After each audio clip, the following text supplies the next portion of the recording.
रामायण एक प्राचीन भारतीय महाकाव्य है जिसे महर्षि वाल्मीकि ने लिखा था।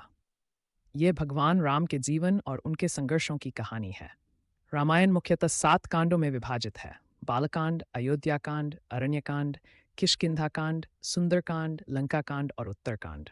बालकांड: रामायण की शुरुआत भगवान राम के जन्म से होती है। राम अयोध्या के राजा दशरथ और रानी कौशल्या के पुत्र हैं। राम के 3 भाई भरत, लक्ष्मण और शत्रुघ्न हैं। राम का विवाह जनकपुर की राजकुमारी सीता से होता है।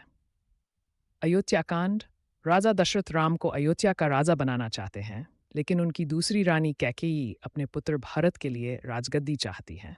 कैकेयी राजा दशरथ से 2 वरदान मांगती है। पहला, भरत को राजा बनाने का, और दूसरा, राम को 68 साल का वनवास देने का। राम पिता की आज्ञा का पालन करते हुए सीता और लक्ष्मण के साथ वन में चले जाते हैं। अरण्यकांड: राम, सीता और लक्ष्मण वन में रहते हैं।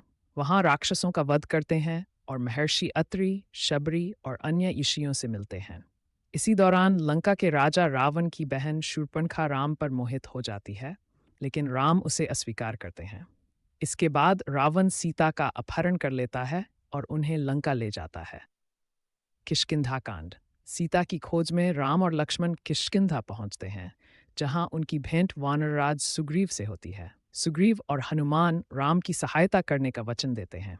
हनुमान लंका जाते हैं, जहां वे सीता को ढूंढ निकालते हैं और राम को उनके बारे में सूचना देते हैं।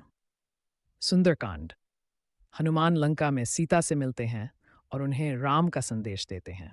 इसके बाद हनुमान रावण की अशोक वाटिका को जलाकर वापस लौट आते हैं। सुंदरकांड में हनुमान की वीरता और भक्ति का वर्णन है। लंकाकांड: राम और उनकी सेना लंका पर चढ़ाई करते हैं। राम और रावण के बीच भीषण युद्ध होता है। अंततः राम रावण का वध करते हैं और सीता को मुक्त कराते हैं। राम, सीता और लक्ष्मण 14 साल के वनवास के बाद अयोध्या लौट आते हैं। उत्तरकांड: अयोध्या लौटने के बाद राम का राज्याभिषेक होता है, लेकिन समाज की निंदा के कारण राम सीता को वनवास भेज देते हैं। सीता महर्षि वाल्मीकि के आश्रम में रहती हैं और वहीं लव और कुश को जन्म देती हैं। राम के दोबारा सीता की अग्नि परीक्षा लेने के बाद सीता धरती में समा जाती हैं। अंततः राम अपने जीवन का अंत कर वैकुंठ चले जाते हैं। रामायण हमें धर्म, कर्तव्य, सत्य और भक्ति की शिक्षा देती है। ये महाकाव्य आज भी भारतीय समाज में आदर्श जीवन और नैतिक